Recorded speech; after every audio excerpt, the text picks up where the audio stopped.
एक बार फिर से रिएक्टिव एजुकेशन में आपका स्वागत है। और आज हम बीएससी सेकेंड ईयर जो केमिस्ट्री का थर्ड पेपर है उसके आपको कुछ इंपॉर्टेंट क्वेश्चन के बारे में बताएंगे। तो जैसा कि पहला क्वेश्चन आपके पास लिखा हुआ है, state and explain Kohlrausch law how who you measure equivalent conductance of weak electrolyte at infinite dilution. तो ये क्वेश्चन आपका बहुत इंपॉर्टेंट होता है और लॉन्ग और शॉर्ट दोनों में आपसे पूछा जाता है। तो जैसा कि नेक्स्ट क्वेश्चन जो आपके पास लिखा हुआ है, what do you understand by term solubility product, give relation between solubility and solubility product. तो ये क्वेश्चन भी बहुत इंपॉर्टेंट होता है और लॉन्ग और शॉर्ट में आपसे दोनों पूछा जा सकता है।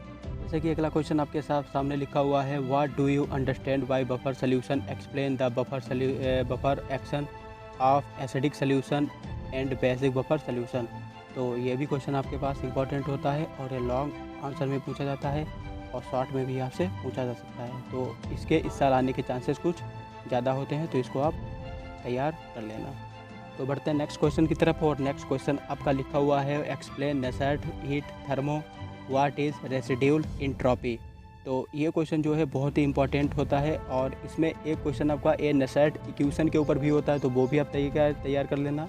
और ये क्वेश्चन थोड़ा उससे अलग होता है, तो इसमें जो आपका सिर्फ नसेट इक्वेशन वाला जो होता है, नसेट इक्वेशन, रिमेंबर इट, याद रखना, वो क्वेश्चन आप तैयार कर लेना और ये भी आपका इंपॉर्टेंट हुआ करता है। तो बढ़िया बढ़ते हैं नेक्स्ट क्वेश्चन की ओर। और नेक्स्ट क्वेश्चन लिखा हुआ है, describe Oswald dilution law, it's use and application. तो ये जो सेकेंड क्वेश्चन आपका लिखा हुआ है, ये क्वेश्चन कुछ ज़्यादा इंपॉर्टेंट होता है और इस साल इसके आने के चांसेस कुछ ज़्यादा हुआ करते हैं। ओके, तो चलिए बढ़ते हैं नेक्स्ट क्वेश्चन की तरफ। और जो अभी मैंने आपको पीछे बताए थे उतने आपके पास लॉन्ग आंसर हो सकते हैं और जो मैं अब ये बताने जा रहा हूँ ये शॉर्ट आंसर हैं। और थर्ड पेपर में आपसे ज़्यादातर शॉर्ट आंसर ही जो क्वेश्चन होते हैं वो होते हैं।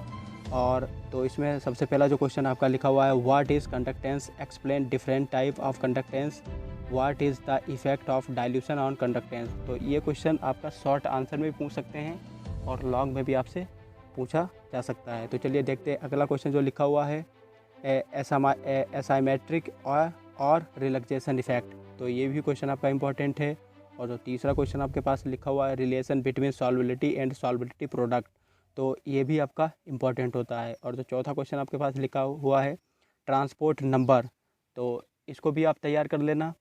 और जो पांचवा क्वेश्चन है, Raoult's law of partial vapour pressure. तो ये भी क्वेश्चन आपका बहुत ही अच्छा होता है।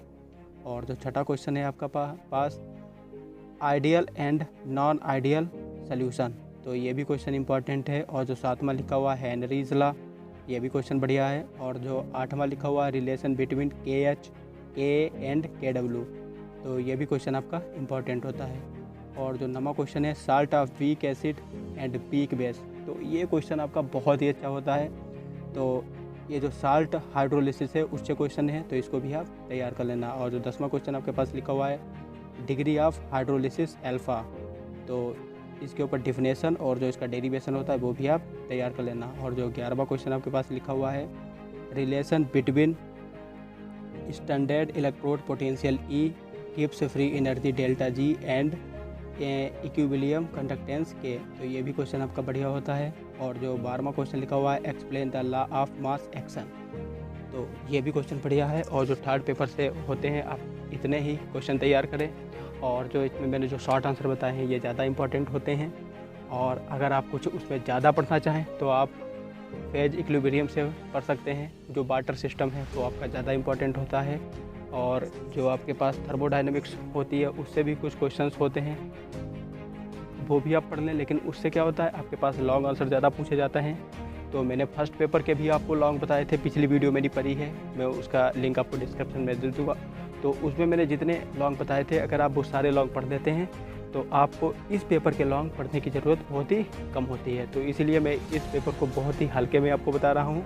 और अगर आप पढ़ने की इच्छा ज़्यादा रखते हैं तो आप इस पेपर को ज़्यादा से ज़्यादा, जो इसका थर्मोडायनेमिक्स का जो पोर्शन है जो मैंने यहाँ पे छोड़ दिया है, उसको भी आप पढ़ सकते हैं। और अगर आप पढ़ना चाहें तो बार्टर सिस्टम भी पढ़ सकते हैं, जो 1 फेज सिस्टम है, और जो 2 फेज सिस्टम होता है वो भी आप पढ़ सकते हैं। ठीक है साहब, तो फिर मिलते हैं नेक्स्ट वीडियो में ऐसे ही कुछ नए मज़ेदार क्वेश्चंस के साथ। ओके।